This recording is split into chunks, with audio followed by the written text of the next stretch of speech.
So here's our setup. The equation we're given is the amount of milk produced per yak is a function of both the amount of yaks that farmer 1 places in the pasture and the number of yaks that farmer 2 places in the pasture. So that's the key factor here, that the milk production per yak is dependent upon the total number of yaks in the pasture. So if we think about what farmer 1's optimization problem is, so let's look at farmer 1. He's trying to maximize the total production of milk, which is equal to the number of yaks that he places in the pasture times the production per yak, the milk production per yak. And he gets to choose Y1. So Y2 in this case is a parameter, is set by the other farmer. So to optimize this, we take the first order condition, which is going to give us 200 minus Y1 plus Y2 quantity squared minus 2y1 times y1 plus y2 quantity squared. Oops, don't need the bracket there, and that is going to equal 0. All right, now that we have that, one thing we can note is that due to symmetry, is because each farmer faces the exact same problem, symmetry says that y1 is going to equal y2. So wherever I see y2, I can substitute in y1.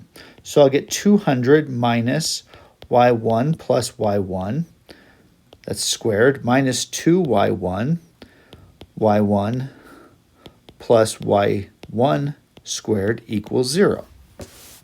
Now I'm going to combine like terms. I get 200 minus 2y1 squared minus 2y1 times 2y1 equals 0. So I'm now going to bring those to the other side. I get 200 equals, and that's going to be 4y1 squared, and this is going to be 4y1 squared, so that's going to be 8y1 squared. Divide each side by 8, so I get 25 equals y1 squared. Therefore, the optimal amount of y1 is going to equal 5. And that also tells us the optimal amount of y2. So that's the optimal number of yaks to place on the field. As a result now, we get T1 is equal to the number of yaks, 5, times the milk produced per yak, which is 200, minus 5 plus 5, because there's 5 from y1, and there's 5 from y2. Quantity squared. And so this is T1 will equal 500. And that's also going to be T2 is 500. So if both farmers are deciding how much to put on, and they're optimizing their decision, conditional on decisions of the other, then they'll each put 5 yaks onto the pasture, and they'll get a total of 500 gallons of milk each. Now let's suppose real quick, instead of 2 farmers, let's suppose there's just a single farmer. And so now if there's just a single farmer, their maximization problem, they're trying to maximize the total amount of production, which is now equal to y total, and this is 200 minus the total number of yaks that are on the pasture, which is now just yt squared. And they get to optimize based on how many yaks to place on the pasture.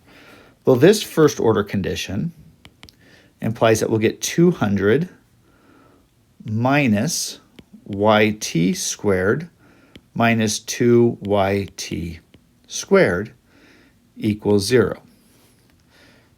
So this is 200 equals 3yt squared. Do the math and this divide by 3, take the square root. Yt star is equal to 8.16. So let's plug that into t, and that's going to be 8.16 times 200 minus 8.16 squared, or 1,088.66.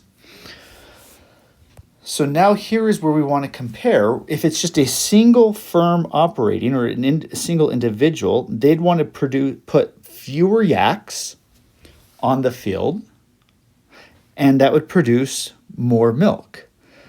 But when they start to compete with each other, then we see that they place more yaks on the field, and the total production goes down, and the production of each firm is 500. So this is an example of a continuous strategy game theory where we actually have the prisoner's dilemma.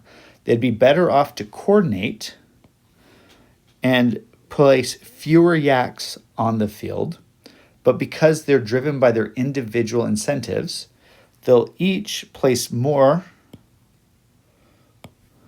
yaks on the field and get lower production than if they were to coordinate together.